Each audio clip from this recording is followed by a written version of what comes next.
प्रणाम दोस्तों।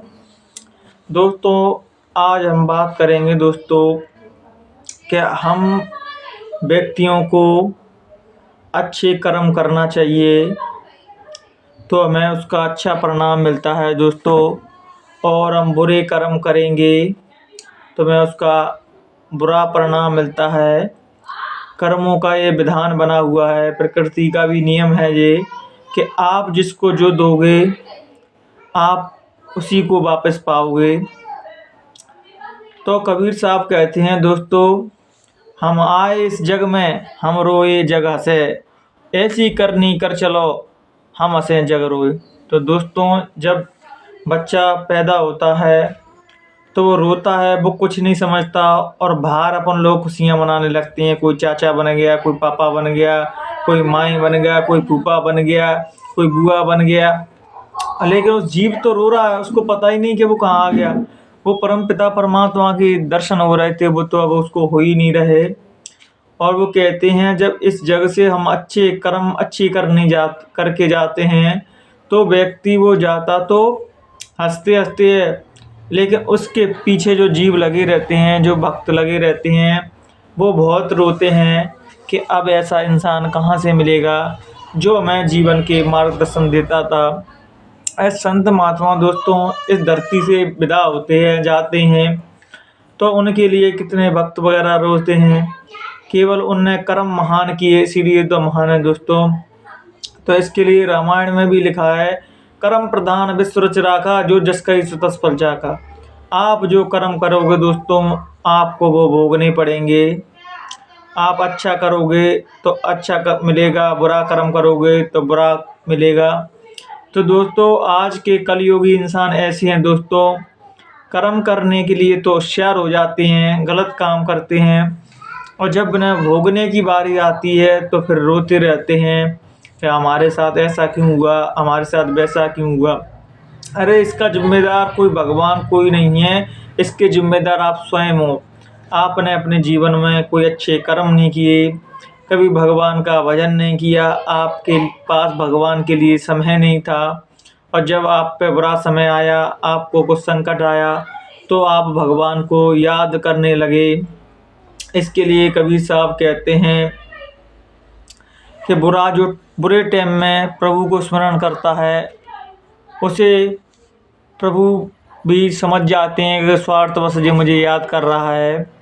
और जब निस्वार्थ परमात्मा को याद करते हैं तो हमारा बुरा समय हमारे जीवन में दुख नहीं आते।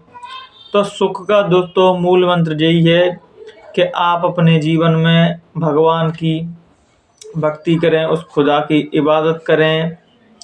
तो किसी ने क्या खूब कहा है कि खुदा सबके पास होके भी किसी के पास नहीं, क्योंकि सभी को विश्वास होके भी विश्वास नहीं। दोस्तों, परमात्मा सब जगह है, लेकिन किसी को विश्वास नहीं है, और जिसको विश्वास हो जाता है परम पिता परमात्मा वहीं प्रकट होता है। जब हिरण्यकश्यप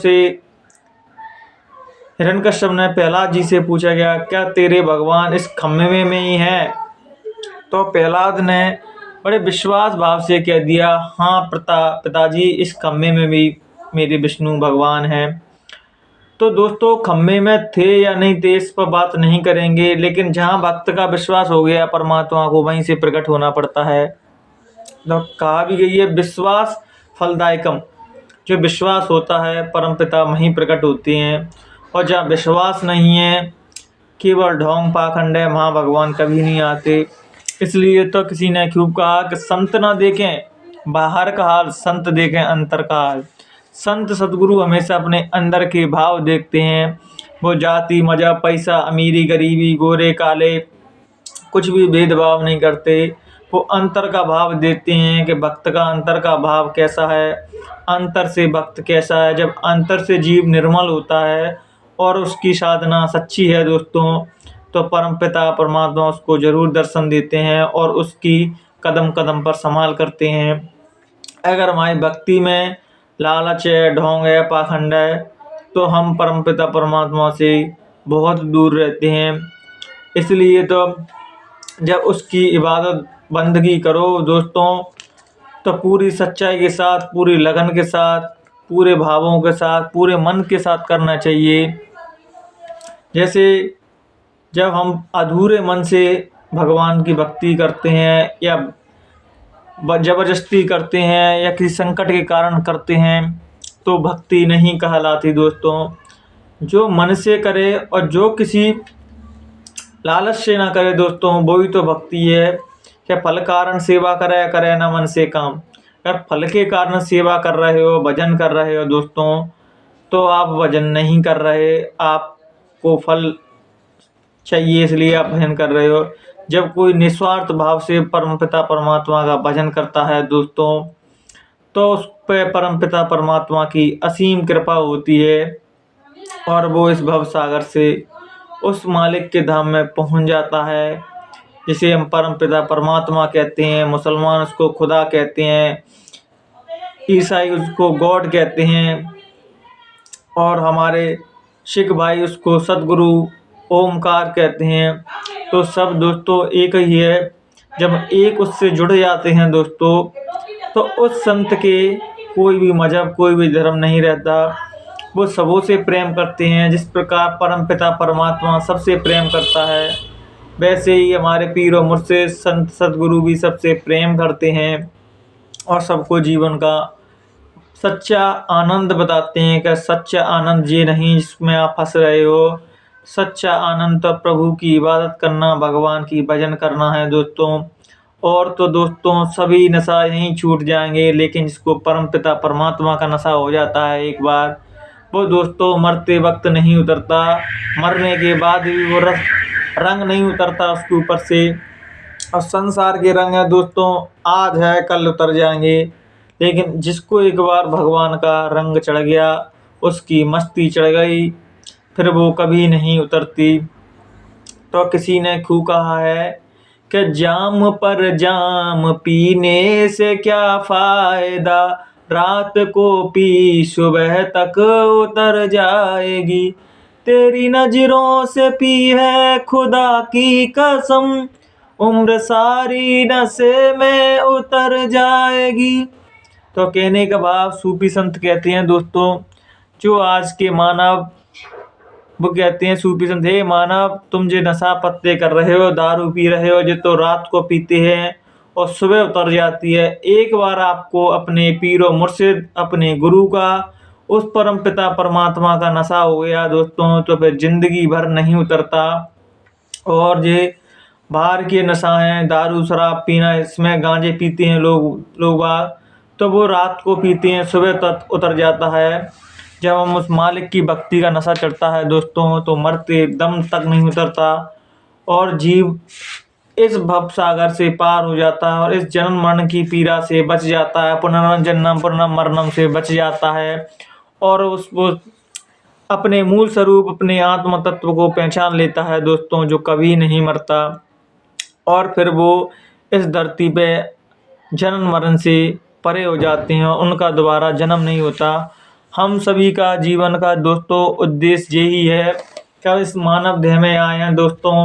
84 लाख योनियों के बाद दोस्तों अपन को यह मानव देह मिली है। अब ऐसे कुछ कर्म करें दोस्तों जो हमें सीधे मानव देह से सीधे में मोक्ष की यात्रा पर ले जाए, उस मालिक के धाम ले जाए। नहीं तो दोबारा दोस्तों काल चक्र घूमेगा दोस्तों, हम पुनर्व 84 लाख योनियों में जाना पड़ेगा। फिर पता नहीं हमें कब मालिक उस मानव चोला देंगे।